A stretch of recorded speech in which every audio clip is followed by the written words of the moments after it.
Quand on a des enfants, je pense que un des éléments qui nous stresse le plus, c'est de savoir comment leur assurer la meilleure éducation. Et finalement, la meilleure éducation, c'est pas forcément celle à laquelle on pense. Aujourd'hui, je reçois Sama Karaki, qui est une neuroscientifique, qui est la fondatrice du Social Brain Institute, qui a fait 10 ans de recherche dans le domaine de l'apprentissage et du comportement lié au stress. Et avec elle, on va parler de savoir comment on prend des bonnes décisions. C'est quoi la place de l'esprit critique? Comment ça se développe? C'est quoi la place de l'émotion? C'est quoi la place de la raison? C'est une discussion qui est hyper intéressante, évidemment, parce que ça va aller contre beaucoup de vos intuitions. Et vous allez comprendre pourquoi j'utilise ce mot de manière spécifique. Donc, je vous laisse l'écouter. Allez, Vlan, c'est parti.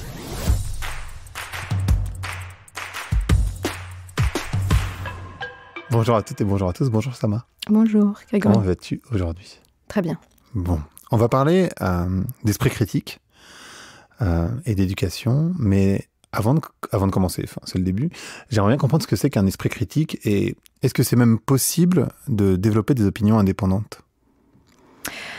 Alors, l'esprit critique, on peut dire que c'est un esprit qui se regarde penser. En quelque sorte, nous avons des automatismes, nous avons une pensée intuitive, et l'esprit critique, c'est ce regard intérieur, ce critique intérieur qui se regarde, qui regarde son intuition et qui fait un peu un rôle d'arbitre pour décider si je prends ce chemin intuitif ou si je le corrige par la pensée rationnelle. Donc c'est quelque chose qui dans si on veut dire le papa de la psychologie moderne, William James, il avait déjà parlé de 2 systèmes de raisonnement, donc 2 systèmes d'analyse. Il y en a un donc, qui est sans effort, donc intuitif, qui est du coup rapide, et un autre qui est coûteux en énergie, qui demande de l'effort et qui est plus lent. Et donc voilà, on peut se dire à quoi sert l'esprit critique si j'ai un système qui est rapide et qui n'est pas coûteux, pourquoi je ne l'utiliserai pas? En fait, c'est là où l'esprit critique a son rôle, c'est que cette intuition, cette connaissance de l'intérieur, d'ailleurs ça vient du roman Intuire, c'est la connaissance knowledge and within, donc la connaissance de l'intérieur, elle se trompe. Et elle se trompe parce que, donc pour plusieurs raisons, on peut en citer quelques-uns. La première raison, c'est que des gens, d'une façon plus moderne, aujourd'hui on parle d'heuristique. Quand on parle d'intuition, c'est un système heuristique. Heuristique, ça vient d'où? Ça vient du grec ancien heurisko, qui veut dire « je trouve ». Ça veut dire que dans le monde des possibles, je sélectionne une façon de voir les choses, une façon intuitive. Donc, intuitivement, j'invente, je découvre. En fait, sauf que je le fais pas au hasard. Je sélectionne pas au hasard une solution donnée. Je vais sélectionner la solution la plus efficiente et la plus cohérente. Ça veut dire quoi? Je vais te donner un exemple chez l'enfant, par exemple. Ça, c'est un exemple que Piaget, qui est un grand pédagogue, avait observé que les enfants, par exemple, si je leur montre des bâtons, une ligne de bâtons, un petit bâtonnet, comme ça, par exemple, je mets 5 bâtonnets rouges et 5 bâtonnets verts, et je demande à un enfant de 5 ans est-ce que il y a plus de vert que de rouge? Donc il va dire non, la même chose, parce qu'à 5 ans, il est capable de compter 5. Alors maintenant, je prends 2 rouges et je les mets à côté. Donc ça veut dire que la ligne rouge devient plus courte. C'est toujours le même nombre. Et je demande à l'enfant de 5 ans, à ton avis, qu'il y a plus de vert ou des rouges? Il va dire vert. Ce qu'on appelle l'heuristique longueur-nombre. Pourquoi? Parce que l'enfant, à l'école, on leur apprend que 3 canards, 4 canards, 5 canards, 6 canards, et plus la ligne est longue, plus il y a du nombre. Et donc, par recherche de cohérence de ce qu'il a déjà appris, il va associer la longueur au nombre. Alors, la cohérence, ça continue chez nous. Par exemple, on sait que sur les réseaux sociaux, on va tomber dans l'effet bulle, ce qui est un effet qui est très décrit. Pourquoi? Parce qu'on cherche à confirmer ce que nous avons déjà comme association, que nous avons déjà fait, association d'idées. Donc, par cette obsession de la cohérence, nous allons rester dans nos certitudes. Et donc, nous allons un peu rejeter tout ce qui est ambigu, tout ce qui est différent. Donc ça, c'est le premier piège de l'intuition. Un deuxième, c'est que, intuitivement, on est dans le présent, dans le moment présent. Donc, par exemple, un exemple très simple, c'est la procrastination. Intuitivement, notre cerveau, il est fait pour servir le présent, ce qui est une très bonne stratégie, parce que ce cerveau, c'est le cerveau chasseur-cueilleur qui ne devait pas nécessairement se préoccuper du lendemain, hein, parce que ce qui se passe aujourd'hui, je ne suis pas sûre que le lendemain existe, alors je profite. Donc je suis câblée pour vouloir me gratifier instantanément. Du coup, je procrastine. Alors une des raisons de la procrastination, c'est que le futur n'existe pas, en fait. Donc moi, quand moi, Sama, je procrastine quelque chose pour Sama, du week-end, je ne la connais pas. Du coup, parce qu'elle n'existe pas. Et quand je regarde le cerveau de quelqu'un qui pense à lui-même dans le futur, c'est la même activation que s'il pensait à quelqu'un d'autre. Donc, ce qui fait qu'en fait, le futur, on n'est pas câblé intuitivement, on n'est pas câblé pour le futur. C'est-à-dire, une conséquence très dangereuse de ça, c'est qu'on ne fait rien pour la planète, par exemple. C'est-à-dire, si je vous dis dans 10 ans, il se passera ça, et même si je vous dis dans 2 ans, il se passera ça, c'est trop loin, ça n'existe pas. Donc, pour que je puisse faire quelque chose pour mon avenir, il faut que je sorte de mon intuition. Il faut en quelque sorte que je la contrôle, cette inhibition. Cette inhibition de l'intuition, c'est elle qui va me permettre de me projeter dans le futur. Troisième raison, il y en a plein pour douter de l'intuition, mais troisième raison, ce serait qu'on est aussi câblé pour soi. Ça veut dire que, intuitivement, il y a une partie dans notre cerveau qui s'active quand je pense à moi-même ou quand j'interprète les réalités de mon point de vue. Une autre partie qui s'active quand je suis en train d'interpréter le monde de toi. Ça veut dire je me projette dans ta perspective. Et bien, ces deux parties sont en compétition. C'est-à-dire que c'est soit de ma perspective, soit de la tienne. Et en grande majorité des cas, parce que intuitivement, c'est ma perspective qui est moins coûteuse, qui est celle qui est connue, je vais t'interpréter de ma propre perspective. Et le voyage que je vais faire de ma position égocentrique vers toi, c'est un voyage contre-intuitif. Et donc, ce qui fait qu'on n'a pas d'intuition, on n'a pas intuitivement de l'empathie pour les autres, et encore plus quand ils nous sont inconnus. Donc, on va avoir l'illusion de les comprendre, parce que intuitivement, on est en train de regarder le monde à travers le filtre de nos propres expériences. Donc en fait, ce que tu décris, c'est que l'intuition, c'est un ensemble d'expériences passées sur lesquelles on se base pour prendre des décisions, c'est ça ou...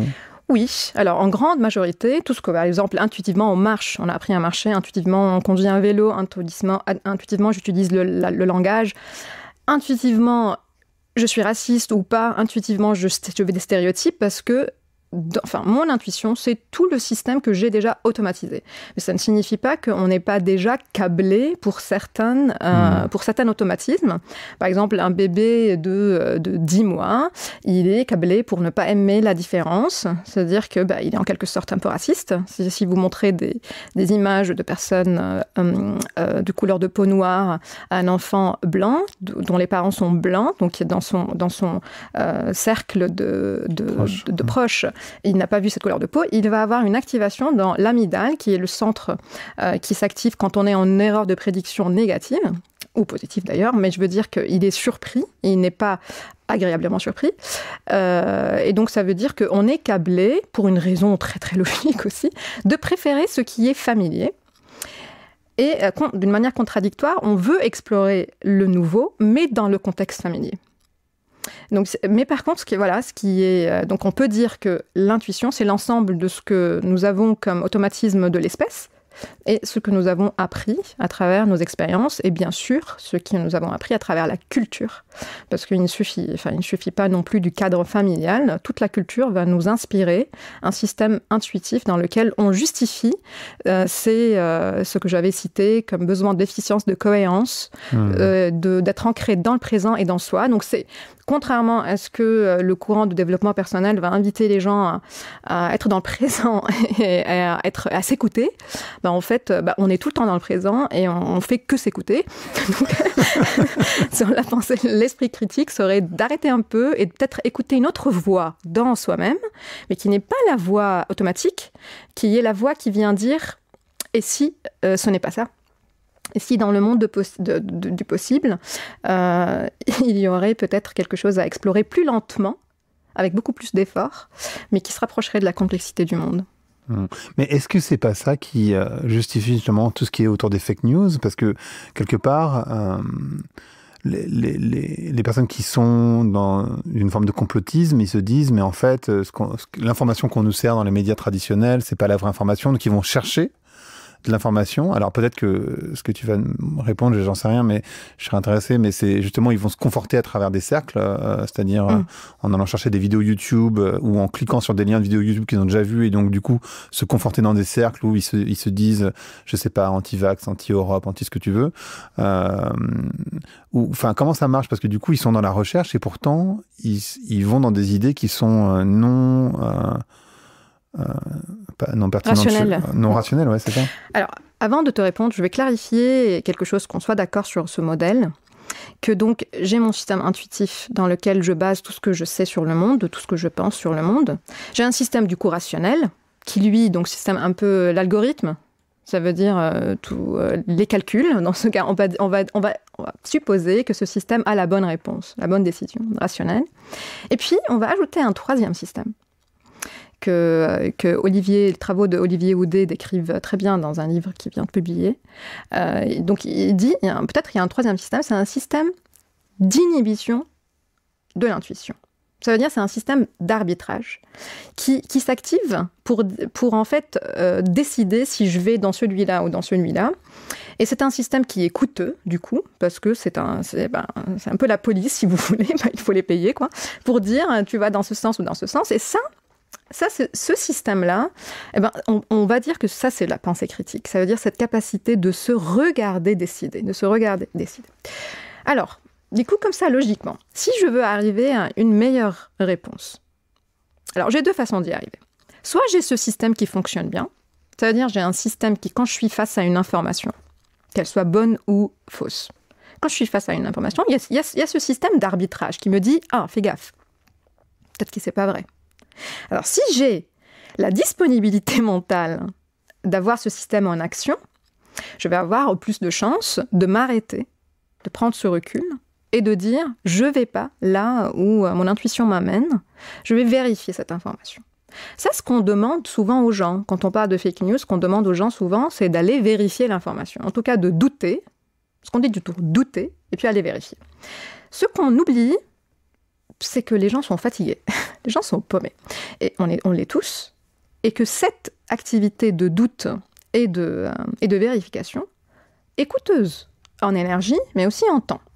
Et donc, alors, on n'a pas d'autre chose à faire, je veux dire, je vais suggérer une autre façon de faire, mais c'est compliqué de résister aux fake news, et donc, admettons que j'ai une bonne posture de doute, et que je vais prendre le temps, donc je ne suis pas très fatiguée, j'ai passé une très bonne journée, et que j'ai le luxe d'aller vérifier l'information. En fait, même en vérifiant l'information, n'oublions pas que je vais chercher la cohérence, donc je vais tomber dans mon propre biais de confirmation, et je vais chercher l'information là où ça m'arrange. Et donc, comment je vérifie? Même quand je sais que je tombe dans ces biais, comment je peux vérifier encore, sans oublier que l'algorithme ne m'aide pas, parce qu'il ne me propose pas cet autre modèle mentaux, cet autre modèle de la réalité. Donc, il y a une autre façon d'interpréter notre attrait aux fake news. Bon, déjà, ça nous raconte une histoire, on a besoin d'histoire. Quand l'histoire, la vraie, elle est incertaine, elle est ambiguë, et nous avons un cerveau qui est une machine à prédiction qui peut vivre dans le risque, mais qui ne supporte pas de vivre dans l'incertitude. Ça, c'est tout le travail philosophique de l'assumer, cette incertitude. Mais l'état d'incertitude provoque dans le corps le même état que si je suis affamée, je suis assoiffée, si je suis poursuivie par un prédateur. C'est-à-dire, j'ai envie d'arrêter, j'ai envie de retrouver une homéostasie. Homéostasie, c'est quoi? C'est, si tu es en manque de sucre, tu manges du sucre, tu retrouves ton homéostasie, c'est la quantité de sucre nécessaire pour alimenter tes cellules. Quand je suis dans l'incertitude, je suis en manque d'informations. Et j'ai besoin d'informations pour retrouver l'homéostasie informationnelle. Alors, si je ne l'ai pas, cette information, je vais quand même la trouver. Et c'est ça où les fake news vont me donner de quoi manger. Et c'est aussi pour ça que les discours extrémistes fonctionnent, parce qu'en fait, c'est des discours extrêmement simplistes. Donc, à des questions extrêmement compliquées, ils ont des réponses simples. Et du coup, ça te permet d'atteindre cet effet, non? Voilà. C'est ça, donc, alors, c'est simple. Donc, ça ne demande pas beaucoup de dépenses de dépenses énergétiques pour que je les comprenne. Ça me donne une histoire. J'ai besoin d'histoire, ça me donne une histoire. Par contre, il y a quelque chose qui est très rarement analysé quand on parle de fake news. C'est qu'en fait, les informations que je crois, c'est pas par hasard que je les crois. C'est parce que, à la base, ça m'arrange de les croire. C'est-à-dire que il y a aussi où se placent mes valeurs. Tu vois, c'est quand même beaucoup plus dangereux de croire à une fake news qui va dire que les réfugiés violent les femmes. C'est beaucoup plus grave de croire ça que de croire à une fake news qui va dire qu'un réfugié a sauvé la vie de quelqu'un. Les deux peuvent être fake news. Alors moi, je donne cet exemple parce que là où je me place dans mes valeurs, je trouverais moins de risque de croire à ce qu'un réfugié a sauvé la vie de quelqu'un qu'à croire à un réfugié parce que je sais qu'il y en a un qui va générer de l'empathie, l'autre qui va générer de la peur. Et donc, le danger des fake news, c'est qu'ils se placent dans une idéologie qui est déjà présente. Ils l'alimentent, certes, mais ça ne vient pas du hasard. C'est pas par hasard que les mêmes personnes qui vont être racistes, ce sont les mêmes personnes qui vont croire aux fake news, qui vérifient et valident la nécessité de se débarrasser des étrangers. Donc aussi, quand on parle de pensée critique, ce n'est pas juste que les individus développent une pensée critique envers leur propre pensée, mais c'est aussi de questionner qu'est-ce que nous avons dans notre intuition collective. Ça veut dire qu'est-ce que nous avons comme narrative, comme histoire collective. Parce que c'est cette histoire qu'on voudra valider. C'est cette histoire qu'on voudra confirmer. Donc il y a un travail qui doit se passer dans les deux sens, et tout en se rappelant que c'est aussi un dilemme de disponibilité mentale. On n'a pas tous les mêmes privilèges de vérifier l'information. Donc, comme ce système de gyrus frontal inférieur, cette petite partie de notre cerveau qui s'active pour dire « hop, hop, attention », eh ben, cette partie, elle s'exerce. Elle s'exerce et elle s'exerce dans l'éducation très tôt. Chez les enfants, très tôt, on peut muscler la capacité de passer d'un système intuitif à un système plus lent, plus rationnel. Et il y a plusieurs étapes, on peut aussi les élaborer.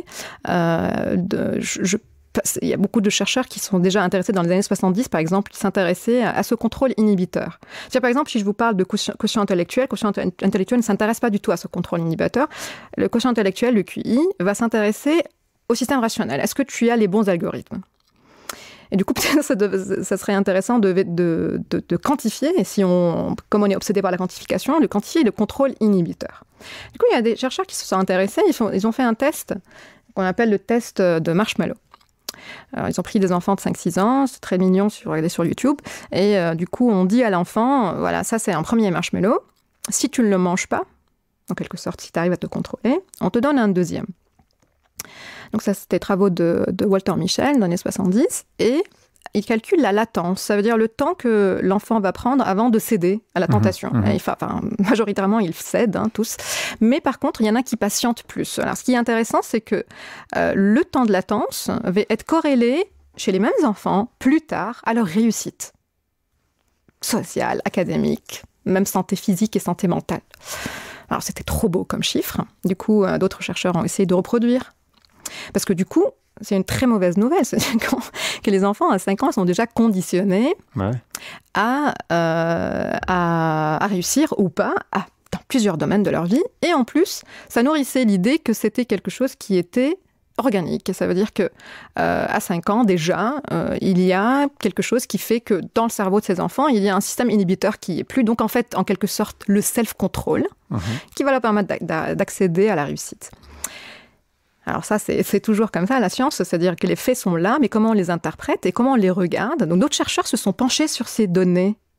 Et en fait, ils ont vu que non, c'est pas aussi simple que ça. C'est qu'en fait, ces enfants, ceux qui cèdent, il y a des éléments dans leur environnement qui font qu'il ne faut pas confiance à l'adulte, qui font qu'ils ont envie de sucre.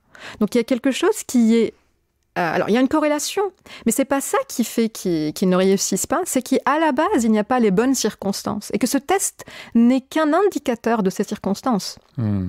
Donc, en fait, en quelque sorte, on peut l'analyser de la même façon. Ça veut dire que le cerveau, il n'a pas beaucoup de ressources.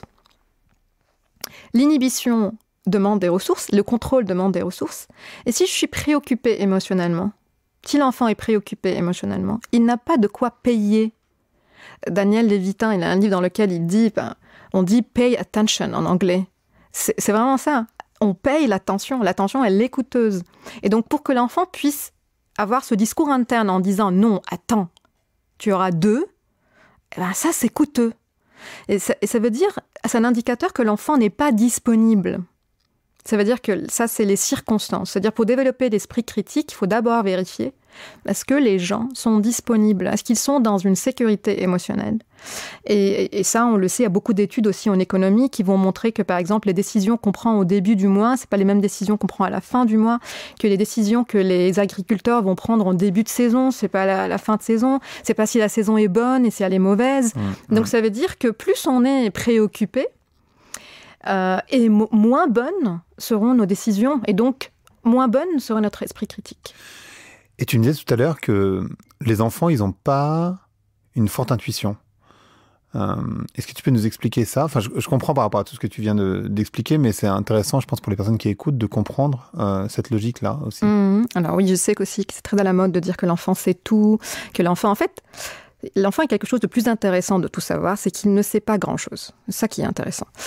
C'est-à-dire que comme il n'a pas beaucoup de construction sociale et culturelle, c'est-à-dire qu'il est en quelque sorte nouveau. Donc il est capable, enfin, il n'est pas tout à fait nouveau, c'est quand même déjà pas mal fonctionnel à la naissance, et puis ça continue de se développer très très très très vite. À 4-6 ans, ça va, il se passe pas mal de choses. Par contre, il n'a pas encore les certitudes que nous avons adultes. Donc, quand on regarde par exemple des enfants de 11 mois, on va regarder que leur cerveau va réagir à l'erreur de prédiction. C'est-à-dire, s'ils ont vu quelque chose, ils prédisent quelque chose, et il se passe quelque chose de surprenant, hop, il réagit. C'est-à-dire, en fait, ils sont de très très bons scientifiques. On est moins bons scientifiques adultes, parce que nous, on reste accrochés à nos certitudes. C'est en ça que c'est intéressant, c'est que, alors, je donne un exemple, il n'y a pas très longtemps, j'étais à la Cité des Sciences avec mon fils, et il y avait un test qui s'appelle le test de Strout, c'était un atelier de sciences qu'on faisait aux enfants. C'est quoi le test de Strout? Il est très connu dans le milieu de coaching, tout le monde le fait. C'est que je te montre rouge écrit en rouge, bleu écrit en bleu, jaune écrit en jaune, et après je te montre, il faut que tu me dises la couleur, et après j'écris rouge en bleu et bleu en vert, et en fait tu ne vas pas donner la bonne couleur, tu vas lire. Parce que le traitement langagier, il va être plus rapide que ton traitement visuel. En quelque sorte, ils vont être en compétition. Alors, ce qui est intéressant, c'est que mon fils ne lit pas. En tout cas, il lit pas très rapidement. Il dit son nom, mon prénom, tout ça. Et il a 5 ans. Donc, en fait, tous les autres enfants qui avaient 7 ans avaient des mauvaises réponses. Parce qu'ils avaient intuitivement, comme nous, on tombe dans le même, c'est-à-dire qu'ils savent lire. Et donc, comme ils savent lire, ça va rentrer en compétition. Donc, 2 systèmes intuitifs qui rentrent en compétition et qui vont du coup empêcher la réponse rationnelle qui est de lire indépendamment de la couleur. Sauf mon fils. Mon fils, il donnait la bonne réponse parce qu'il ne sait pas lire. Donc, c'est à ça que quand je dis que les enfants, c'est intéressant, ils donnaient la bonne réponse parce qu'ils n'avaient pas investi dans une attention sélective. Ça veut dire que, et ça aussi d'ailleurs, c'est Libet, c'est le fondateur des premiers tests psychométriques, qui avait fait les mêmes tests. Il a montré, plus on a investi dans un schéma mental, plus je vais avoir du mal à le rejeter. Parce que je suis engagée. Ça veut dire que, voilà, donc mon fils ne sait pas lire, il a donné une bonne réponse. Et donc, si on présente très tôt aux enfants une autre façon de voir la culture, une autre façon de voir le monde, en fait, ils ne sont pas accrochés à un modèle donné. Donc, on va avoir beaucoup plus de facilité à ce qu'ils nous dépassent dans leurs valeurs, à ce qu'ils nous dépassent dans leur créativité. Et est-ce qu'ils nous dépassent dans leur esprit critique parce qu'ils ne sont pas campés sur leurs certitudes comme nous, ça fait longtemps qu'on paye et qu'on investit et qu'on cherche à confirmer ce que nous avons dans nos automatismes. Alors du coup, comment on fait pour justement développer cet esprit critique chez les enfants? Comment tu t'y prends? Parce que toi-même, en tant qu'adulte, tu es pris dans un système de croyances, ce que tu viens de décrire. Mais donc, généralement, c'est ce qu'on appelle l'éducation, c'est-à-dire que tu vas transmettre, de manière volontaire ou involontaire d'ailleurs, un système de croyance à ton enfant, ce qui peut être bien ou mal d'ailleurs, parce qu'il y a des systèmes de valeurs, voilà, ça peut être super aussi. Et comment tu fais pour lui permettre de raisonner et de pas justement réagir avec intuition? Alors, déjà, il faut porter l'intérêt dans une classe, par exemple, un éducateur, une éducatrice, quand il pose une question et une bonne réponse. C'est pas intéressant. Ce qui est intéressant, c'est les mauvaises réponses. Pourquoi ? Parce que les mauvaises réponses ont beaucoup plus de chances de nous montrer le cheminement de la pensée, le processus de la pensée. Donc quand on célèbre les bonnes réponses, on est en train de célébrer l'algorithme. Quand on célèbre les erreurs, quand on cherche à expliciter une erreur, on est en train de célébrer l'automatisme, l'inhibition de l'automatisme. Ça veut dire le contrôle inhibiteur. Donc ça, c'est quelque chose qui n'existe pas dans la culture de dire « dis-moi ton erreur et explicite-la ». Donc ça, c'est quelque chose, dans certaines pédagogies alternatives, ça existe, on appelle ça le inquiry-based learning, ou l'apprentissage par le questionnement, ou penser à penser, think to think. Donc je demande à l'enfant, à l'élève, à l'adolescent, et même à l'adulte, d'expliciter son erreur. D'ailleurs, c'est une stratégie très simple qui peut être incorporée dans un environnement d'éducation, c'est de dire aujourd'hui quelle est l'erreur la plus intéressante que nous avons eue. Donc en fait, quand on fait ça, on est en train de déplacer l'intérêt, le focus de l'enfant, mais aussi du nôtre, de la bonne réponse, la réponse rapide, la réponse qui nous donne rien en fait, qui ne nous apprend rien. Donc on est en train de dire à l'enfant ou à l'adolescent que l'idée, ce n'est pas que tu donnes la bonne réponse, l'idée, c'est que tu la cherches. Donc en fait, du coup, si maintenant on réfléchit au système éducatif, on va voir que le système éducatif, c'est de réussir, mais ce n'est pas d'apprendre, ni de comprendre. À la base, c'est ça le but. Et donc, il y a quelque chose dans le cerveau qu'on appelle les émotions contrefactuelles. C'est elles qui guident ce contrôle inhibiteur. C'est quoi les émotions contrefactuelles ? Le doute, la curiosité et l'anticipation du regret. Ce qui fait que, avant de donner une réponse, j'anticipe que cette réponse peut être fausse et donc je prends plus de temps de traitement. Ça, c'est quelque chose qui doit être célébré. Comment on le célèbre ? Déjà en arrêtant de dire bravo ou de dire t'es bête. Dans les deux sens, ça va pas. Si on regarde le cerveau d'un enfant à qui on vient de dire bravo, t'es bon en maths, on voit qu'il s'éteint le cerveau. Oui, parce que justement, on a tourné le focus du processus d'apprentissage à lui, à son ego. Donc le cerveau n'est plus engagé dans le processus d'apprentissage, il est engagé dans la validation sociale. Et donc en fait, du coup, dans le vocabulaire qu'on utilise en tant que parent ou en tant qu'éducateur, il ne faut pas qu'on parle de l'ego de la personne, il faut qu'on parle du processus.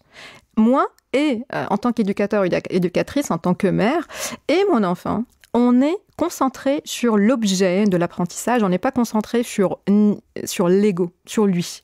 Donc là, je suis en train de lui montrer qu'on est en train de construire un chantier. Et que des fois, on se trompe.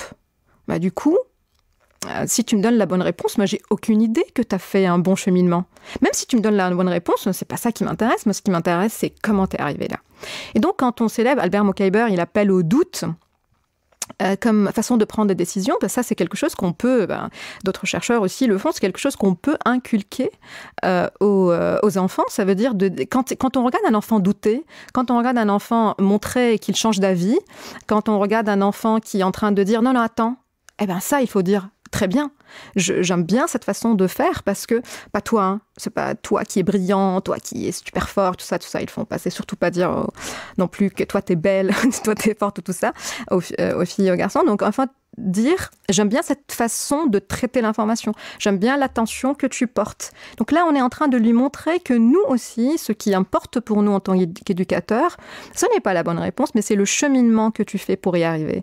Il y a un livre qui est aussi sorti à cette rentrée et qui s'appelle, non, je suis pas sûre cette année, peut-être 2020, elle s'appelle Éduquer à l'incertitude. Justement, éduquer à l'incertitude, je peux pas dire ça plus joliment.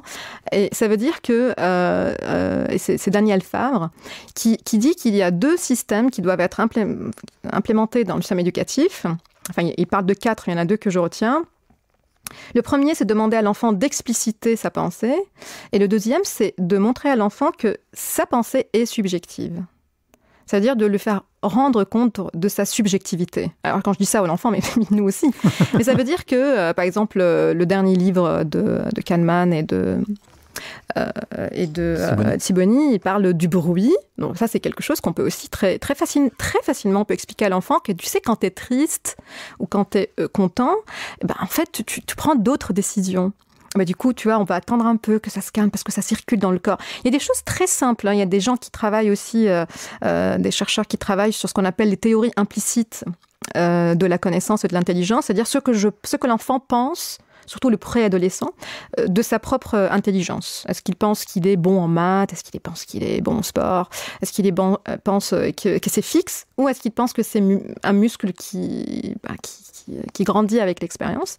Et on montre que rien que de modifier cette théorie implicite sur soi, c'est-à-dire cette prophétie que je porte sur mes propres capacités, en fait, ça change l'engagement cérébral que l'enfant peut avoir, que l'adolescent peut avoir pour étudier. Donc je rappelle qu'il y a d'abord une circonstance sociale et culturelle qui met l'enfant dans une disposition qui lui permet d'avoir ce regard critique. Mais au sein de cette culture, il faut aussi qu'on arrête de célébrer la vitesse, qu'on arrête de célébrer le dogme de la bonne réponse qui arrive et du coup le prof il passe à autre chose, mais c'est pas le rôle de l'éducateur de pêcher la bonne réponse. Son rôle c'est d'enquêter sur les mauvaises.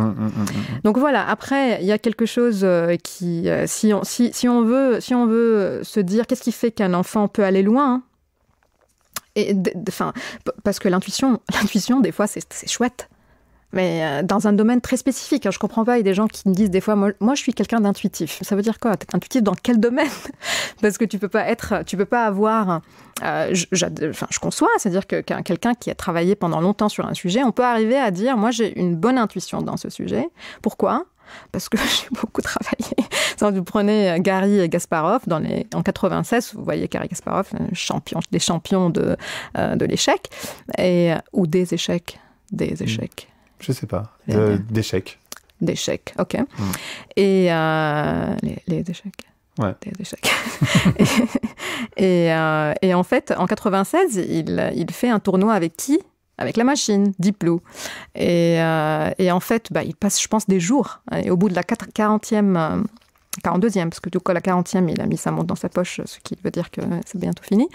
Il a gagné. Il a gagné face à une machine qui arrive à traiter des millions de possibilités de déplacement des pions, alors que le cerveau humain, il peut traiter 3 déplacements par seconde. Et pourquoi il arrive à gagner? Justement parce que son intuition, elle est basée sur des milliers d'heures de pratique qui fait qu'en fait, ce qu'on appelle explosion combinatoire, c'est-à-dire à force de vivre des choses, à force d'explorer un domaine donné, je n'ai plus besoin d'aller voir tout ce qu'il y a dans le monde de possible. Ce que l'ordinateur est en train de faire, la machine, elle est en train d'explorer toutes les possibilités. Lui, en fait, à force il a tellement automatisé qu'intuitivement, il va aller chercher la bonne réponse. Après, il a perdu en 97. Pourquoi? Parce que, justement, c'était IBM, je crois. Et en fait, ils ont nourri la machine de plein de tournois passés. Tu vois, en fait, ils ont fait ce que lui a fait dans sa vie. On appelle du machine learning. Voilà. Donc, en fait, du coup, ils ont permis à la machine de développer autant d'explosions combinatoires que Garry Kasparov. Donc ça, c'est une invitation à avoir un maximum d'expérience dans plein de domaines différents, parce que du coup, ça te permet d'avoir une intuition... Enfin, si je suis ce que tu dis, moi, je considère que je suis une personne intuitive. Donc... Dans quel domaine? Dans quel domaine? D'où la question. Mais ça t'invite à avoir plein d'expériences et pas rejeter parce que tu connais pas. Parce qu'en fait, on a tendance à dire que tu restes dans ta zone de confort, etc. Et là, ce que tu décris, c'est qu'il faut sortir de sa zone de confort, avoir un maximum d'expérience qui te permet d'avoir le plus d'expérience et donc le plus d'intuition, dans le sens où je vais avoir cette capacité à prendre des décisions rapidement, simplement parce que j'ai déjà expérimenté. C'est ça ? Alors, tout à l'heure, moi j'aime toujours faire enlever la responsabilité de l'individu. Je trouve qu'on a beaucoup de choses à gérer en tant qu'individu et que c'est beaucoup plus facile et beaucoup plus efficace que le système dans lequel on vit nous amène à une réflexion riche et une pensée plus complexe. Donc déjà, par exemple, prenons le système de la famille, c'est déjà pas mal pour un enfant. Je vous ai dit que le bébé, il est raciste. En fait, ce qui est chouette, c'est que si le bébé a vu des visages de couleurs de peau différentes, il ne développe plus cette peur. C'est-à-dire qu'il est possible que, rien qu'en baignant dans une culture plus complexe, plus riche, que le système intuitif, du coup, il soit plus riche et plus complexe. Donc nos certitudes, certes, elles vont être là, mais elles sont beaucoup plus proches de la réalité du monde, parce qu'elles prennent en compte. Alors, il faut toujours garder le doute, hein, mais je veux dire que elles sont moins dangereuses que de considérer que je ne fais confiance qu'aux gens qui me ressemblent. Un autre argument aussi sur l'importance de la culture. Aussi, tout à l'heure, je parlais du fait que l'empathie nécessite que je sorte de ma position qu'on appelle égocentrique, la position allocentrique, ça veut dire dans la tienne, ou dans une de quelqu'un que je ne connais pas, l'autre. En fait, l'empathie, c'est un peu un ratio entre l'activation de ces deux zones, mais aussi c'est une question de flexibilité, un peu combien de souplesse j'ai pour basculer. Tu vois ?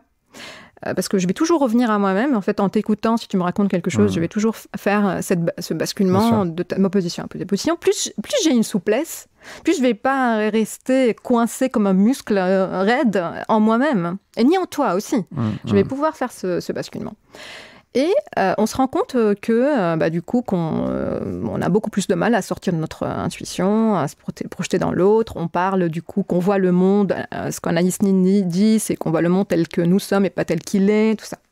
Mais cette vision, elle est eurocentrée en quelque sorte, parce que quand on regarde des sociétés collectivistes, on va voir que quand on enregistre dans le cerveau, on voit que ce basculement, il est beaucoup plus rapide.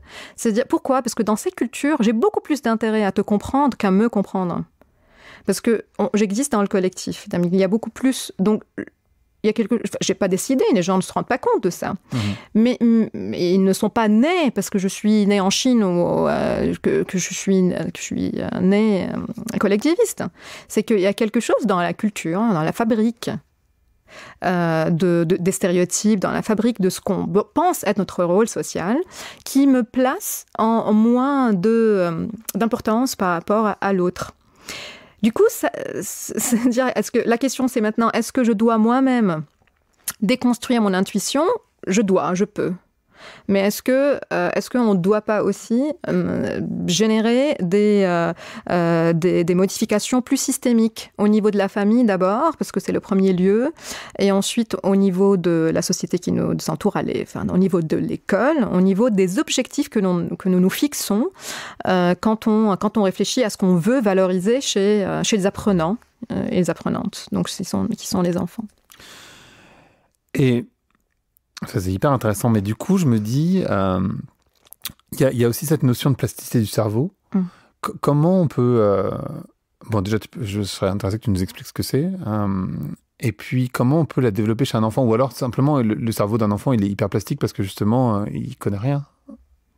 Alors, la plasticité, c'est la capacité du cerveau à être modelé par les expériences, par le vécu. Donc avant, on avait des idées un peu trop, avec beaucoup de certitudes sur ce que c'est la plasticité, la neuroplasticité. Donc déjà, à la base, on pensait que c'était quelque chose qui n'arrivait que dans les premières années de la vie, et puis ça s'arrêtait. Donc maintenant, bonne nouvelle pour nous et pour nos parents même. C'est-à-dire la plasticité, elle est présente jusqu'à la fin de la vie. Par contre, ça devient de plus en plus coûteux.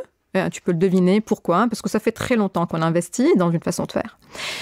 Donc en fait, il y a la loi de Hebb qui dit que deux neurones qui fire together, qui s'activent ensemble, wire together, se connectent. Donc à chaque fois que je fais un lien, une association dans mon cerveau, je suis en train de faire presque une modification anatomique, ce qui est ça qui est très bon, je peux le voir dans le cerveau.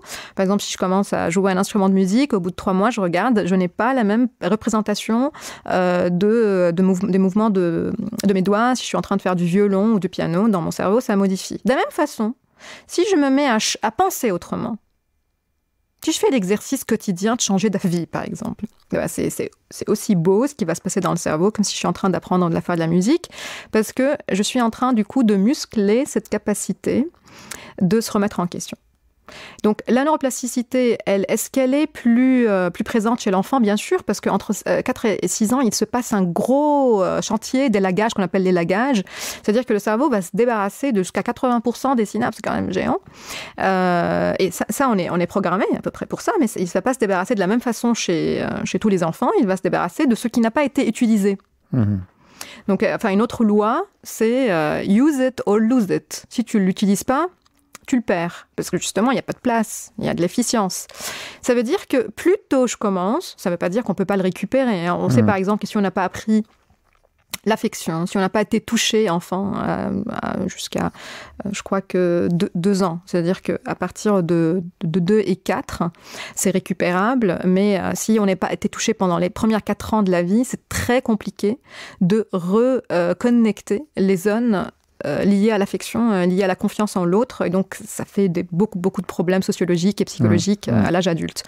Par contre, on sait que voilà, si l'enfant était adopté avant 2 ans, mais ça, c'est les études, c'est les orphelinats roumains, où on a découvert beaucoup d'orphelinats dans lesquels les enfants étaient complètement négligés. Et l'âge d'adoption montrait qu'à tel âge, je peux récupérer telle capacité à un autre âge.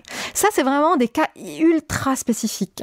Je veux dire, enfin, il n'y a pas d'enfant comme ça dans le placard, on ne le touche pas en général. Du coup, parce que des fois, on tend à catastrophiser. Regardez un cerveau qui a été traumatisé ou abusé, il est tout petit, tout ça. Et en fait, non. Non, on a quand même... la vie, elle est beaucoup plus complexe que ça. Et c'est trop triste aussi de dire que si, enfant, on n'a pas vécu telle ou telle chose, on est déterminé pour devenir psychopathe ou sociopathe. Donc, il y a beaucoup de choses à faire en société pour récupérer les traumatismes de l'enfant. Ça ne nous détermine pas. C'est aussi une autre chose qui me révolte contre certaines considérations de l'importance des expériences de l'enfant, ce qui est très important, mais ça ne nous détermine pas. Et on peut être guéri par le support social, et on peut aussi, on peut aussi se reconstruire, toujours dans le collectif. Donc, c'était quoi ta question ? Je me suis enflammée. Non, mais c'était est-ce que l'enfant il a plus de plasticité? Donc en fait du coup voilà, il se passe des tempêtes de remodelage dans le cerveau des enfants, des adolescents aussi. Et puis ça va se calmer un peu. Ça va se calmer, ça nous empêche pas. Mais ça c'est si tu veux, ça c'est des tempêtes qui sont programmées. Ce qui fait que, par exemple, l'adolescent, il va avoir moins de contrôle inhibiteur. C'est ça qui fait qu'il va avoir un système de récompense plus activé, qui, du coup, ça le rend beaucoup plus preneur de risques et tout ça. Ça, c'est bon. On peut interpréter que c'est bien pour l'espèce qu'il y ait quand même une génération qui nous dit « Oh, qu'est-ce que vous faites là? J'ai envie de revoir les choses. » Et puis, ça se calme un peu. En revanche, la neuroplasticité, elle est toujours présente tout au long de la vie et elle ne concerne pas que je conduis un vélo, un chauffeur de taxi, ça c'est un peu les études qui sont très bien décrites, que au bout d'un apprentissage procédural, je vais avoir une modification dans mon cerveau. Je peux aussi modifier, ça qui est magnifique, ça qui est la très bonne nouvelle, parce que j'en donnais beaucoup de mauvaises nouvelles, c'est que à force d'inhiber une fausse intuition, je peux, par la plasticité cérébrale, la changer. Je donne un exemple très simple, quelque chose de quotidien. Par exemple, on se fixe une résolution, j'ai envie de faire du sport le matin. Le premier jour, c'est pénible. Le troisième jour, c'est pénible encore quand tu y arrives. C'est pour ça qu'il faut y aller doucement. Il ne faut pas annoncer au cerveau les grands changements. Il faut leur dire 2 minutes, 3 minutes, 5 minutes. Mais imaginons que je me force, donc je contrôle mon intuition qui veut rester dans la chaleur du lit et je fais ça premier, deuxième. En fait, ce qui est magnifique, c'est qu'au bout d'un moment, l'intuition prend le relais et je commence à vouloir faire du sport. Ça veut dire que ça viendra de mon système de récompense lui-même désire cette chose. Donc ça veut dire que si, par exemple, pour parler de cet exemple de comportements, par exemple, qui sont plus justes pour l'environnement, ou de comportements qui sont plus inclusifs envers les autres, de comportements qui ne sont pas sexistes et tout ça, en fait, ce n'est pas... Au début, c'est pénible. Au début, c'est pénible parce que je suis en train d'aller contre la cohérence de ce que j'avais construit comme idée. Mais ce qui est chouette, c'est qu'au bout d'un moment, ça devient moi-même. Ça devient mon intuition qui est en quelque sorte mon identité spontanée, qui me prend pas d'effort et donc du coup c'est la grâce quoi. Et en fait je peux devenir cette chose.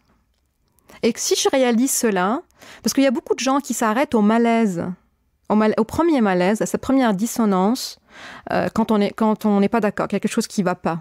Donc je me dis non. Et aussi j'entends souvent, alors il y a une autre phrase qui vient avec moi je suis quelqu'un d'intuitif, une autre genre de phrase que je ne comprends pas, c'est quand quelqu'un dit non c'est pas moi, je le sens pas. C'est quoi moi? On est des êtres en transformation. Et c'est-à-dire, en disant ça, des fois, on a raison de dire ça. Je veux dire, on va pas rentrer dans tous les murs possibles de la vie pour dire ouais, là, j'ai compris que ça, c'était une bêtise. Non. Et par contre, à chaque fois qu'on s'entend dire c'est pas moi, elle se laisse dire c'est pas mon intuition actuelle. Et ce malaise que je suis en train de ressentir, il est tout à fait normal. Enfin, moi, je prends mon fils, à chaque fois qu'on va faire une nouvelle chose, il dit « j'aime pas ». Et du coup, à chaque fois, on a cette conversation sur le fait que tu ne peux pas aimer quelque chose que tu ne connais pas. Et que je te promets que si on y va et que tu expérimentes et que tu n'aimes pas, on arrête. Et la majorité des fois, après, quand je le vois qui a profité, je prends l'opportunité pour lui dire « mais t'as vu que du coup… » Et du coup, maintenant, quand moi, des fois, je lui dis « je n'ai pas envie qu'on fasse ça parce que j'aime pas, parce que je veux pas », donc c'est lui qui me dit « mais tu ne sais pas, en fait ». Et bien, du coup, ça veut dire que même à cet âge, philosophiquement, on dit que 7 ans, c'est l'âge de la raison, il a 5 ans, il a quand même appris, peut-être qu'ils vont faire plaisir, mais en tout cas, il a déjà intégré que ce petit malaise que nous ressentons quand on est en train d'aller contre soi, eh ben, c'est une émotion contrefactuelle qui, au lieu que ce soit associé à une anxiété, elle peut être associée à une curiosité. Et ça vaut la même chose pour la nourriture, j'imagine. Ça veut dire les curiosités que nous pouvons avoir pour goûter. Ouais, goûter des choses, parce qu'on sait bien que les enfants, parfois, ils n'aiment pas manger, je sais pas, des légumes, pour prendre un exemple bête et méchant, et qui vont, parce que voilà, ils vont préférer manger du sucre ou des frites ou je sais pas, peu importe.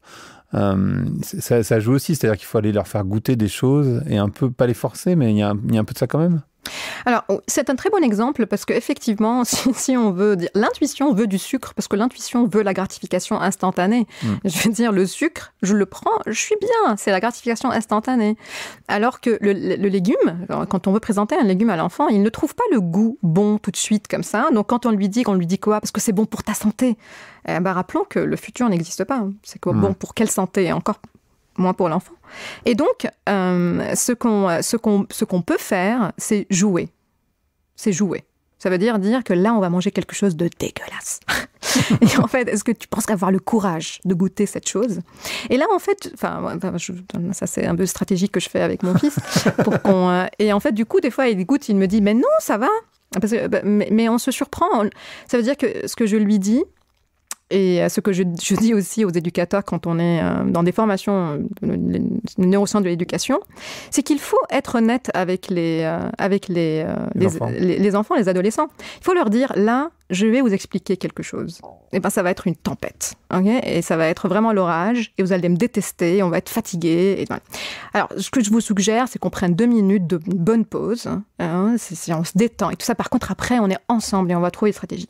Donc là, vous avez pris en compte le fait que par exemple, les adolescents, ils vont vivre quelque chose qui est pénible, mais vous leur dites, je sais, et je vous accompagne, et vous allez m'accompagner, ça va être difficile. Et vous m'arrêtez si vous trouvez que je suis pas claire. Il n'y a rien d'autre qui permet vraiment de mieux de fédérer les adolescents. Et des fois, avant, je donnais les formations moi-même et je voyais l'effet que ça fait quand je leur dis, par contre, là, il y a quelque chose que je vous expliquais, je suis pas sûre que ça va passer. Mais vous me dites. Et là, ils sont à fond parce que d'un coup, c'est devenu un jeu. Et apprendre par le jeu, c'est peut-être la manière la plus naturelle pour laquelle notre cerveau il est câblé.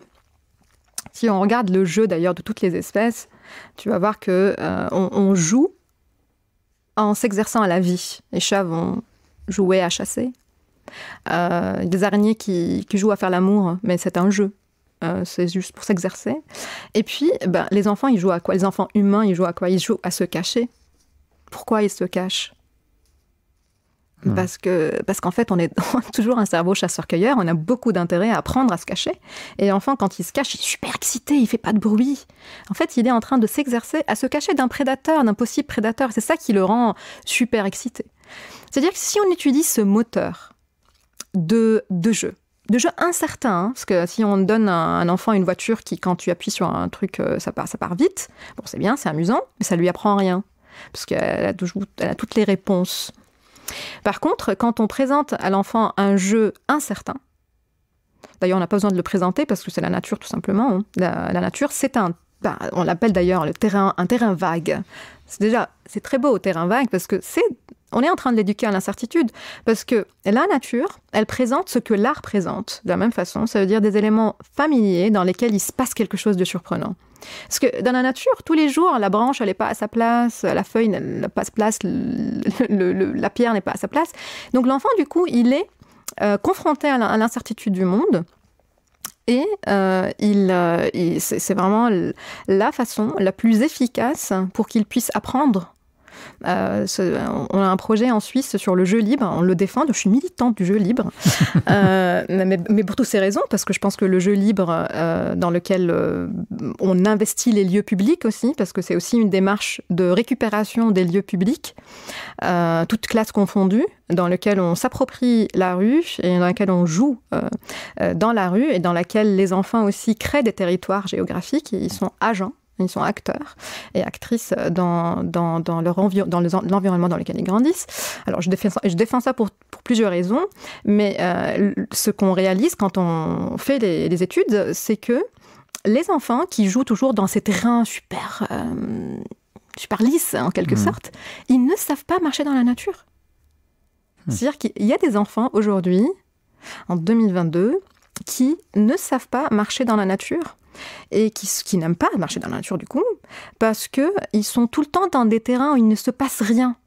Donc prenons ça et plaçons-le maintenant dans tous les contextes dans lesquels on a discuté.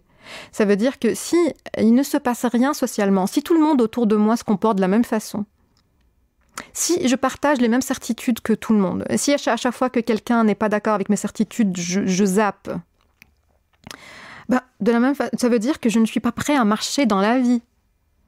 Parce que rien qui est escarpé, tout est lisse, on se ressemble tous, on fait les mêmes choses. Et du coup, voilà, ça c'est le danger des algorithmes des réseaux sociaux, mais l'enfant n'en est pas là. Mais ça, c'est le danger de ne pas exposer l'enfant très tôt à des contextes d'incertitude dans lesquels tout n'est pas clair, dans lesquels on l'accompagne, on lui crée la sécurité, mais dans lesquels il n'y a pas de dogme. Ça veut dire que l'ambigu est bienvenu, l'erreur est bienvenue, changer d'avis est félicité, et où l'enfant sort de lui-même, parce que son but, c'est pas de nous donner la bonne réponse pour qu'on lui dise bravo, mais son but, c'est de nous... ça, c'est la pédagogie active, ça veut dire que on est aussi activement engagé avec l'enfant, on n'est pas dans un rapport hiérarchique, pour qu'on étudie le cheminement. Et des fois, une erreur peut être beaucoup plus intéressante qu'une bonne réponse, parce qu'elle elle va nous démontrer. Je donne toujours cet exemple d'Albert Jacquard, que j'adore, c'est un généticien français, qui disait que l'intelligence... je pense qu'il voulait dire le quotient intellectuel, parce que l'intelligence telle que je la définirais, ça serait aussi de la même définition. Je copie cette définition d'ailleurs d'Olivier Houdet, qui la copie lui-même de Kant et de André Gide, qui disent que c'est l'inhibition de l'automatisme, c'est la quantité d'incertitude qu'on est capable d'assumer. Et donc, du coup, Albert Jacquard disait que je ne comprends pas pourquoi on valorise l'intelligence dans le système éducatif. Et du coup, un journaliste lui posait une question. Elle lui disait mais quand même, il y a quand même des élèves qui ont des réponses plus rapides que d'autres. C'est-à-dire qu'ils sont plus intelligents. Et là, lui, il dit et à quoi ça sert? C'est magnifique. À quoi ça sert d'avoir une réponse rapide? Et pourquoi ce ne serait pas plus intéressant d'aller explorer des chemins plus longs? D'ailleurs, c'est comme ça aussi que Pierre Oléron, avant Kahneman, je ne sais pas si c'est avant, mais en tout cas, il a publié avant Kahneman, 71 ou 79, donc il avait parlé de circuit long et circuit court. Donc, ce qui est l'équivalent chez Kahneman du système 1. Le système de Kahneman, c'est le fondateur de la finance comportementale, le prix Nobel, qui a publié, voilà. Et du coup, circuit long et circuit court. Donc, circuit long, c'est circuit qui est un peu laborieux, dans lequel je prends le temps, j'explore. Et puis, circuit court, c'est le circuit intuitif, qui, des fois, va me donner une bonne réponse, mais qui a beaucoup plus de chances de se tromper que le circuit long. Ça ne veut pas dire qu'il ne faut pas qu'on l'utilise. Et je ne dis pas que je ne crois pas que l'intuition existe, hein, tout ce que je dis. Ce que je dis, c'est qu'elle existe. Si on est très fatigué, c'est pas grave si on se réchauffe dans notre zone de confort. Par contre, la posture, c'est de se dire il est possible que je suis en train de faire n'importe quoi. Et en parlant d'intuition, il y a un sujet qui t'est cher aussi autour du talent. J'aimerais bien que tu nous en parles 2 minutes, parce qu'effectivement, intuitivement, on a l'impression que certaines personnes ont du talent. On dit, voilà, cette personne, c'est un incroyable tennisman ou une incroyable chanteuse ou je sais pas quoi. Enfin, tu vois, quelqu'un qui fait très bien de l'équitation. Oui. Alors, de la même façon que je donne beaucoup d'importance à la circonstance, aux circonstances, qu'on appelle ce sac à dos invisible que nous pouvons avoir, c'est-à-dire que ce qui nous permet de développer une capacité donnée, c'est beaucoup de circonstances qu'on aura de mal à aller voilà, mais si on prend Mozart, ou si on prend Messi, ou si on prend tous ces gens qu'on se dit, le talent, on va voir qu'il y a beaucoup de circonstances dans leur vie qui leur ont permis de développer des capacités. Alors, je ne dis pas qu'il n'y a pas des avantages génétiques. C'est pas ça qui fait le talent. C'est pas ça qui fait qu'on arrive à quelque chose qui touche les autres. Je peux avoir un avantage génétique qui va me permettre, par exemple, de courir plus vite. Oui. Mais c'est pas ça qui va me permettre de mettre un but. Ou d'avoir une façon d'aborder la balle, comme le fait Zidane, par exemple. Moi, je suis grand et je ne suis pas très bon au basket. On m'a fait la remarque plein de fois. Par contre, tu as un avantage génétique qui, si jamais tu aurais voulu faire du basket, tu aurais eu un avantage génétique. Mais ça, c'est dans le monde physique. Donc, ce que je dis, moi, c'est que comme les circonstances dans lesquelles on grandit ont beaucoup d'impact, je viens de donner quelque chose par exemple qui montre que les circonstances nous donnent la disponibilité mentale pour qu'on aille vérifier que notre intuition elle est bonne ou fausse, et ça c'est la clé de la créativité. La créativité, c'est toujours un regard de contrainte sur ce que j'ai dans mon zone de confort qui me permet d'aller au-delà de cette zone de confort. Donc, ça veut dire qu'il me faut une disponibilité mentale. Donc, toutes ces circonstances le permettent. Après, on peut s'amuser à aller défricher toutes les biographies des grandes personnes talentueuses et on va voir qu'il y a des milliers et des milliers et des milliers d'heures de pratique, mais pas n'importe quelle pratique. C'est ça qui est intéressant, parce que la pratique, elle peut être aussi intuitive. Au bout d'un moment, je sais faire quelque chose, je le fais d'une manière intuitive. C'est quand on casse cette intuition, ce qu'on appelle la pratique délibérée. La pratique délibérée, c'est quand je vais commencer à m'intéresser aux erreurs que je fais. C'est ça qui va faire que je vais développer beaucoup plus du coup de cette explosion combinatoire qui va au bout d'un moment faire que j'ai dans mon intuition tellement d'apprentissage, parce que j'y ai passé des milliers d'heures, qui va me permettre de me dépasser, de faire quelque chose d'extraordinaire, que les autres vont regarder et vont dire « Oh là là, le talent ». Donc c'est en fait, en quelque sorte, moi, ce que je défends le faisable.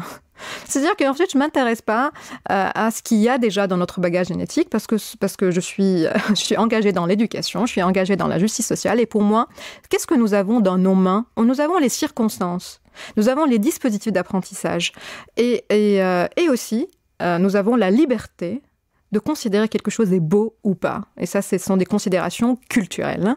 Ça veut dire que même ce qu'on va considérer comme quelque chose de touchant, ça peut ne pas l'être, parce qu'on est quand même toujours très ethnocentré, ailleurs, et aussi ailleurs dans le temps. Parce que le talent, quand il apparaît, on ne le juge pas de la même façon quand il apparaît et puis 100 ans après. Et donc, ça veut dire que c'est le principe même du talent que je remets en question. Je ne remets pas en question le fait qu'on peut faire des choses extraordinaires, d'ailleurs que je ne cherche pas à analyser parce que c'est mystérieux, c'est beau. Ce qui fait qu'au bout d'un moment, je vais être attirée. Parce qu'en fait, toute cette pratique délibérée, ça va me demander de la motivation. Donc, il faut que j'aime ça. Qu'est-ce qui fait que j'aime quelque chose ? Ce serait impossible d'aller regarder dans toute notre vie les petits moments qui nous ont fait... c'est des petites personnes qui nous ont donné envie de faire quelque chose.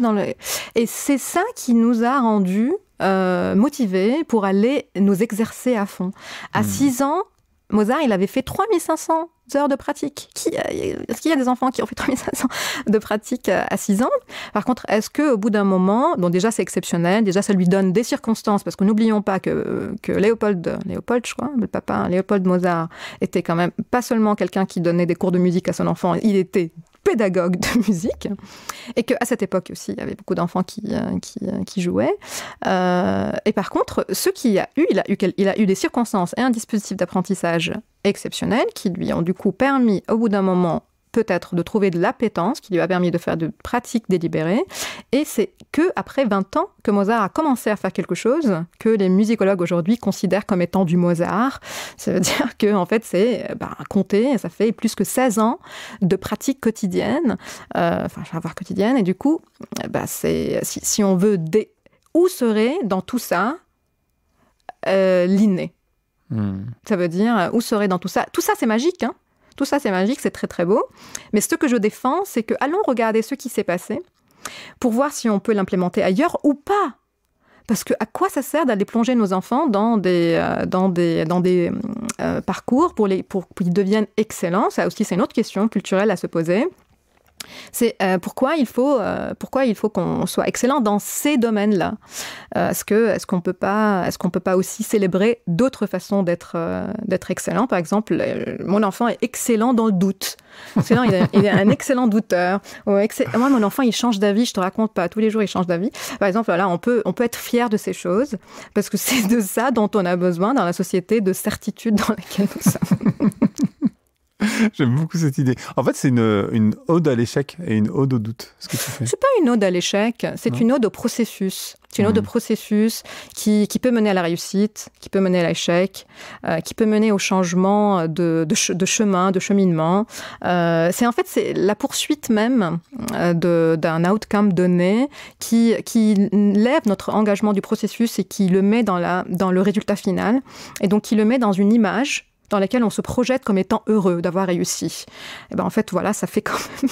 on a quand même une expérience humaine passée qui nous montre que pas tant que ça, et qu'en fait, qu'il y a du plaisir, mais il est ce plaisir dans la poursuite. D'ailleurs, je pense, le système qu'on appelle le système de récompense, c'est un système de désir, c'est un système de recherche de récompense. Donc on a un cerveau qui est quand même câblé de sorte à ce qu'on ait de l'appétit pour quelque chose, mais qui n'est pas câblé pour qu'on trouve la chose finalement bonne. Et alors, où est-ce que tu places, enfin je me pose la question comme ça, je ne sais pas si tu vas avoir une réponse, mais où est-ce que tu places tout ce qu'on appelle le transgénérationnel? C'est-à-dire des mémoires de famille, des choses que tu fais, sans même savoir finalement que ça s'est passé dans ta famille. J'ai plusieurs exemples en tête. Et pourtant, tu reproduis sans avoir eu l'information originelle. Mais le fait est là, c'est que tu reproduis un système en transgénérationnel. Où est-ce que tu places ça? Dans le domaine du mystère. Dans le domaine, pour moi, je n'ai aucune légitimité pour répondre à cette question parce que je n'y connais absolument rien. Ce que je sais, c'est qu'il y a des études qui montrent qu'il y a des expériences que, par exemple, le père peut vivre. Je parle de rats. Je parle de rats, de souris. Et que si après, donc les bébés ne voient jamais le père, donc, c'est-à-dire que c'est juste qu'il vient là, la souris est enceinte, après, du coup, il n'y a pas de rencontre avec le père, et que les enfants, les bébés, ils vont avoir, les petits, ils vont avoir des comportements qui sont liés à cette agression sociale qu'il a vécue, par exemple. D'ailleurs, je pense que ça saute une génération. On va le voir dans la génération d'après. Donc, on peut faire l'équivalent. Là, je parle de ce qui est fait en recherche, parce que c'est pour ça que je suis là. Et donc, du coup, on va se dire qu'il y a quelque chose qui s'est passé d'épigénétique. Ça veut dire qu'il y a une méthylation, une forme de méthylation, une forme de modification qui s'est passée sur la chromatine ou sur l'ADN de ce papa qui a été, du coup, hérité. Et du coup, qui va se traduire par des réponses au stress, par des réactions, par une anxiété, par ce qu'on appelle une défaite sociale, c'est-à-dire que ils vont pas être des dominants en quelque sorte dans leur espèce. Alors ça, c'est des études qui sont, je pense, quand j'ai quitté la recherche, ça faisait 10 ans que ça se faisait dans très peu de laboratoires dans le monde. Et donc, on en est là, chez le rat. Alors, est-ce que après, quelles sont mes croyances? Bon, je pense que ce n'est pas le sujet, ça n'intéresserait personne que je dise. Des croyances qui vont dans tous les sens. Mais par contre, je ne pense pas que j'ai des éléments sérieux pour dire qu'il y ait... Par contre, ce que je peux dire, c'est que l'histoire que l'on connaît de nous-mêmes, alors tu as bien précisé que c'est quelque chose qu'on ne sait pas. Par contre, si moi, je sais que mes ancêtres ont été torturés, en fait, moi, ça fait pas très longtemps que j'ai appris des choses, par exemple, sur mes origines. Ça répond à certaines questions, parce que bien sûr, j'ai besoin de réponses, j'ai besoin d'histoire. Ça explique, ça n'explique pas en fait, mais je cherche à trouver une explication qui maintient la cohérence de ce que je suis ou qui me donne la motivation d'être autre chose. Donc ça, par contre, oui, je peux valider que si c'est un peu comme les fake news, c'est-à-dire que s'il y a une histoire qui vient justifier ce que nous sommes, qui va nous donner de la valeur, qui va nous donner de la signification que je suis quand même liée à des ancêtres, qui d'ailleurs toujours sont très sages, la voix des ancêtres. En fait, du coup, oui, ça peut me donner une forme de sens, une forme de lien, une forme de pesanteur, en quelque sorte. C'est-à-dire que parce que quand même, on est très seul dans la vie. Et du coup, là, d'un coup, on se sent connecté, lié à des personnes qui peuvent pas du tout être méchantes, parce qu'elles sont mortes. Et elles veillent sur nous, mais c'est très beau. Je veux dire, c'est aussi rassurant que la religion. C'est-à-dire qu'il y a quelqu'un ou des énergies qui veillent sur nous. Donc là, je comprends le besoin.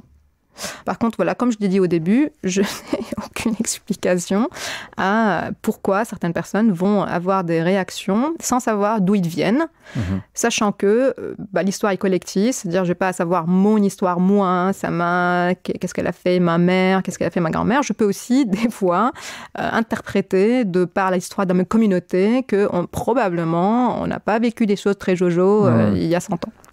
Très bien. Ce podcast s'appelle Vlan, donc je voudrais savoir à quoi tu veux ouvrir et où claquer la porte. À quoi je veux ouvrir la porte, à quoi je veux claquer la porte. Soit l'un, soit l'autre, soit les deux, comme tu veux. Alors, je veux claquer la porte à deux choses. Bon, la première, c'est de célébrer les certitudes et la confiance en soi, et puis plutôt trouver de la beauté dans ce petit break qu'on prend avant de dire ce qu'on pense, voire de dire j'ai réfléchi et je ne sais pas. C'est très bien. Parce qu'on est dans une période où tout le monde a des opinions, surtout. Donc c'est bien, mais dans sa tête. Et puis, la deuxième chose à laquelle je peux claquer la porte, c'est de se prendre trop au sérieux en tant qu'individu. Et les courants qui ramènent la santé mentale à l'individu, qui ramènent la pensée critique à l'individu, ce qui est une part individuelle dans tout ça, mais le travail le plus efficace et le travail qui nous mènera vraiment à quelque chose qui a du sens à long terme, c'est quand on réfléchit les systèmes sociaux dans lesquels on navigue.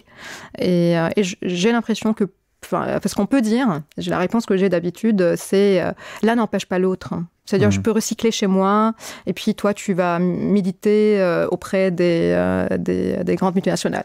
Je dis, mais si, en fait. Si, quand tu fais plein de petits gestes, tu vas le plus te sentir responsable. C'est-à-dire, tu te dis, moi, je recycle, moi, je prends mon vélo, alors, je peux prendre un avion pour aller... alors, oui, tu peux, mais je veux dire qu'on prétende pas que la lutte individuelle, avec cette idée que moi, je fais ce que je veux que le monde soit, très bien.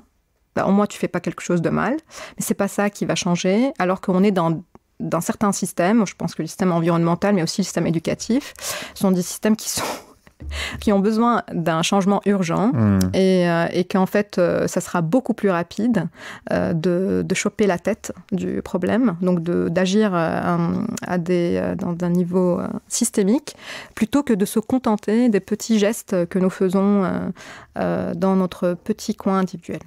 Parfait. Merci beaucoup, Sama. Merci à toi. Merci d'avoir écouté Vlan. Si vous avez aimé l'émission, n'hésitez pas à mettre des étoiles sur vos plateformes de podcast préférées. Vous pouvez aussi partager l'épisode sur vos réseaux sociaux, Instagram Stories, Facebook, LinkedIn, où vous voulez. Je suis Grégory Pouy. Vous pouvez me retrouver sur l'intégralité des plateformes sous le nom Greg from Paris. Si vous avez des idées pour des invités, si vous avez des commentaires, n'hésitez surtout pas à m'envoyer un message. Allez, merci et à bientôt.